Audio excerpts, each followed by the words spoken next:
السلام علیکم ناظرین، میں ہوں آپ کا میزبان اختر شاہین ریند اور آپ دیکھ رہے ہیں Metro Matters Metro One News پر۔ ناظرین، ہم نے اپنے گزشتہ کچھ پروگرامز میں پاکستانی بنگالیز کے مسائل کے حوالے سے بات کی تھی اور آپ کو یہ بتایا تھا کہ وہ لوگ جو یہاں نسل در نسل یہاں مقیم ہیں، پاکستان میں رہائش پذیر ہیں، ان کے مسائل کیا ہیں۔ اسی سلسلے میں آج بھی ہم بات کریں گے۔ ہمارے ساتھ اسٹوڈیو میں گیسٹ موجود ہیں، میں ان کو آپ سے تعارف کراتا ہوں۔ ہمارے ساتھ موجود ہیں محترم شیخ محمد فیروز صاحب، جو کہ رہنما ہیں پاکستان پیپلز پارٹی کے اور پیپلز پارٹی کے سندھ کونسل کے رکن بھی ہیں۔ اس کے ساتھ ساتھ وہ سابق ٹاؤن ناظم ہیں اورنگی ٹاؤن کے، اور اس کے علاوہ چیئرمین ہیں پاکستانی بنگالیز ایکشن کمیٹی کے۔ شیخ صاحب، بہت شکریہ آپ کا، آپ ہمارے ساتھ موجود رہیں۔ شیخ صاحب، یہ بتائیے کہ معاملہ کیا اپڈیٹ کیا ہے؟ لاسٹ ٹائم بھی ہم نے بات کی تھی ایشوز پر، تو اب اس میں کچھ بہتری آئی ہے یا معاملہ جو کہ تو ہیں؟ بسم اللہ الرحمن الرحیم، الحمدللہ رب العالمین۔ مسئلہ جو کا تو نہیں ہے، بلکہ ہمارے کچھ لوگوں کے ناتجربہ کاری کی وجہ سے معاملات جو ہے تھوڑا سا اور بگڑ گئے۔ اچھا، یہاں تک کہ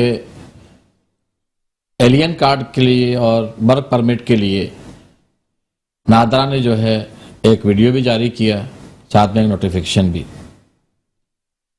جبکہ افغانی بھائیوں کو انہوں نے استثناء قرار دیا کہ ان کے لیے ورک پرمٹ اور نارا کا رجسٹریشن نہیں ہے۔ بدقسمتی سے ہمارے لاکھوں محب وطن بنگالیوں کو پھر جو ہے اس میں شامل کر دیا گیا، اور ہمیں جنہوں نے پاکستان بنایا، جنہوں نے پاکستان کے لیے کئی مرتبہ قربانیاں دی، اور جس طرح ہمیشہ کی طرح کبھی دہشت گردوں میں شامل کر دیا، کبھی جو ہے غیر قانونی تارکین وطن میں شامل کر دی، اسی طرح انہوں نے ایلین کارڈ میں بھی ہمارے پاکستانی بنگالیوں کو شامل کر دیا، جس کی میں سخت الفاظ میں مذمت بھی کرتا ہوں۔ ناقابل قبول بھی ہے پاکستانی بنگالیوں کو، اور ناقابل برداشت بھی ہے۔ آپ کا کیا اس میں اعتراض کیا ہے؟ اس میں مسئلہ کیا ہے؟ کیوں انہوں نے شامل کیا؟ کیا وجہ تھی اور کیوں نہیں شامل کرنا چاہیے تھا؟ شامل اس لیے نہیں کرنا چاہیے تھا، جیسے میں نے آپ کو ابھی کہا کہ افغانیوں نے پاکستان تو نہیں بنایا، ٹھیک ہے، دیگر قوموں کی طرح پاکستانی بنگالیوں نے مل کے 1947 سے لے کے 1971 سے لے کے آج تک پاکستان میں رہ گئے، سب کچھ اپنا تن من دن سب پاکستان کے لیے، مرنا جینا پاکستان کے لیے۔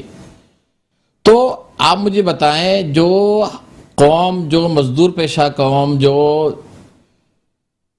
ایکٹیویٹیز میں مثال کے طور پہ سمندری طور پہ سمندر کا سینہ چیر کے کروڑوں کا ہمارا مچھیرے جو ہے الحمدللہ کروڑوں روپے پاکستان گورنمنٹ کو زر مبادلہ کی شکل میں اربوں ڈالر دیتے ہیں، گارمنٹ فیکٹری، قالین، سب میں، تو ہم یہ کہتے ہیں کہ ہم تو جب ہم سے ووٹ لینے آتے ہیں اس وقت تو ہم پاکستانی ہو جاتے ہیں۔ جب ہم سے ووٹ اور سب کچھ لے لیا جاتا ہے، اس کے بعد جو ہے نا ہم غیر ملکی تارکین وطن ہو جاتے ہیں، ہمارے ووٹوں سے وزیر اعظم صدر بن جاتے ہیں، لیکن پھر ہمیں جو ہے پھر غیر قانونی لوگوں میں شامل کر دیا جاتا ہے، جو انتہائی ظلم اور زیادتی کی مترادف ہے۔ یہ تو میں ایک بات اور کہوں آپ کو کہ جس طرح والد والدین کے بعد ہمارے پاس شناختی کارڈ وغیرہ موجود ہے، الحمدللہ CNIC موجود ہے، ٹھیک ہے، تو یہ تو کفر کے نظام میں بھی نہیں ہے، یہ تو اسلامی مملکت پاکستان ہے، یہ تو کفر کے نظام میں بھی نہیں ہے کہ جو ہے والدین کے پاس شناختی کارڈ ہو اور ان کے بچوں کو جو ہے ایلین کارڈ میں شامل کیا جائے۔ یہ تو بالکل ناقابل برداشت اور ناقابل۔ ہمارے ساتھ تو میں نے ہمیشہ یہی کہا کہ چاہے وہ قوم ہو، چاہے وہ مذہب ہو، چاہے وہ ادارے ہو، ہمارے پاکستان بھی ہمارا ہے اور ادارے بھی ہمارے ہیں۔ اس میں کچھ لوگ کچھ اچھے بھی ہوتے ہیں، کچھ برے بھی ہوتے ہیں۔ جو میں نے پچھلے پروگرام میں کہا تھا، 1% جو لوگ وہ نہیں چاہتے پاکستان میں جو لوگ موجود ہیں، لاکھوں محب وطن پاکستانی بنگالی، ان کو پاکستان میں عزت ملے، ان کو اس لیے اس قوم کو جب عزت ملے گی، اور ہمیشہ ملنا چاہیے جس کا یہ حقدار ہے، ٹھیک ہے، اور ان کو پتا ہے کہ ان کو سارا حقوق دیں گے تو الحمدللہ یہ پاکستان میں نمبر 1 قوم کہلائے گی، اور کچھ لوگوں کو یہ ناقابل قبول ہے، جس کی وجہ سے آج ہم 50 سال سے ہم 1971 سے لے کے آج تک ہم سفر کر رہے ہیں۔ یہ بتائیے کہ آپ کا جو حمایت ہے یا آپ کا جو مدعا ہے وہ